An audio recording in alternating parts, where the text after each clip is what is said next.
Indonesia itu memang direkayasa, memang di-engineer oleh kekuatan asing untuk menjadi terpuruk, untuk menjadi bangkrut. Dia adalah agen CIA yang diperintah oleh Claudia Martin untuk pergi ke Indonesia dan menciptakan proyek sangat besar dengan pembiayaan dengan utang. Berikan justification atau pembenaran bahwa proyek itu sangat penting. Kalkulasikan untung yang sebesar-besarnya, bangkrutkan Indonesia setelah semua utang kembali kepada perusahaan-perusahaan Main, Bechtel, Halliburton, Stone and Webster, dan Brown and Root.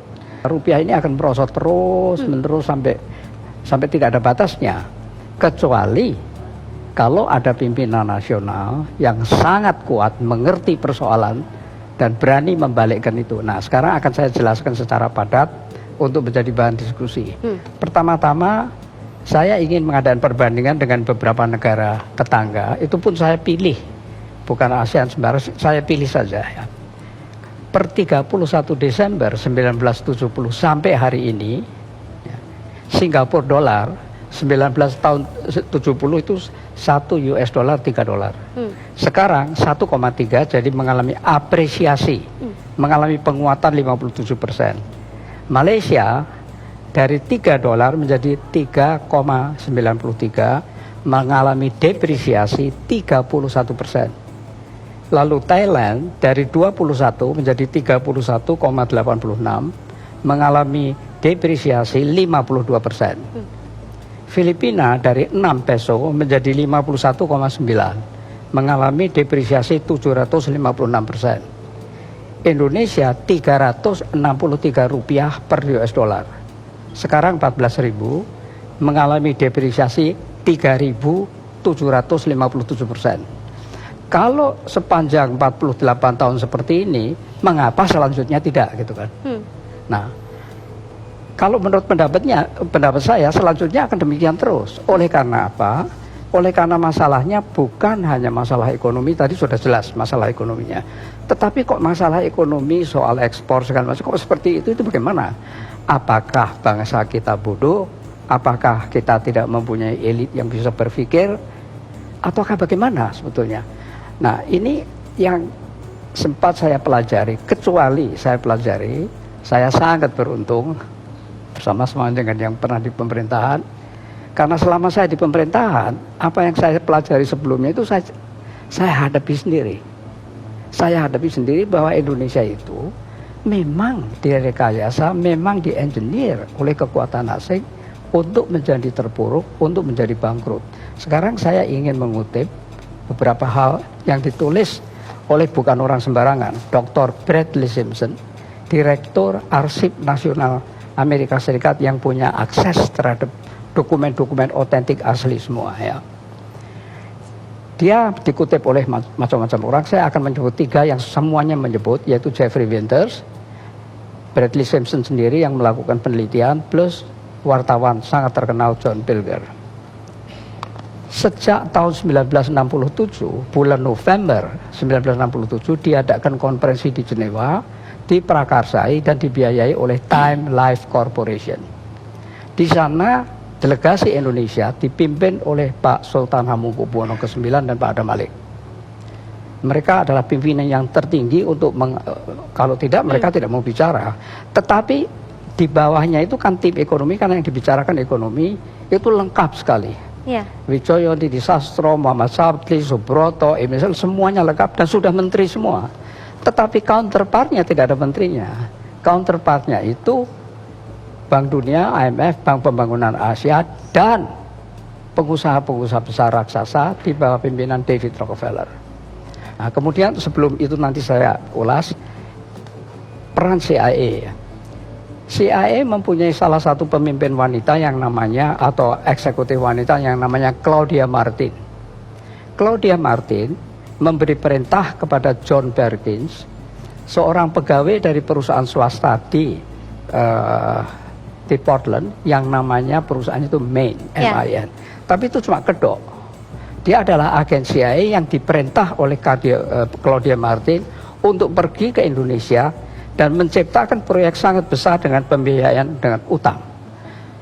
Berikan justification atau pembenaran bahwa proyek itu sangat penting. kalkulasikan untung yang sebesar-besarnya, bangkrutkan Indonesia setelah semua utang kembali kepada perusahaan-perusahaan Main, Bechtel, Halliburton, Stone and Webster, dan Brown and Root. Katakan bahwa proyek ini akan meningkatkan PDB tanpa peduli siapa yang menikmati. Katakan juga bahwa PDB bisa naik oleh satu proyek saja yang besar.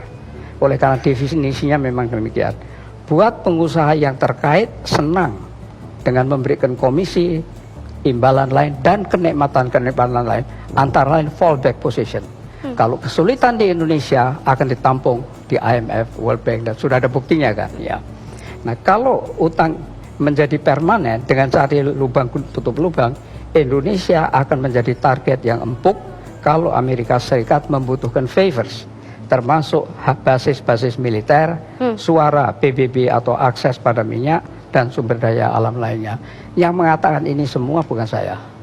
Yang mengatakan ini John Perkins dalam bukunya The Confessions of an Economic Hitman, ditambah Brad Jensen segala macam.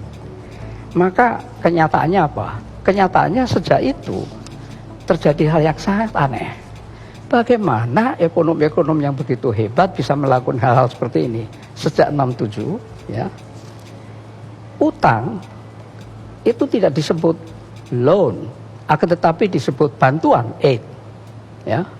Utang di dalam APBN tidak disebut utang luar negeri, tapi disebut pemasukan pembangunan. Dan itu tertulis. Ya. Selama 32 tahun tertulis seperti itu. Ya. Terus kemudian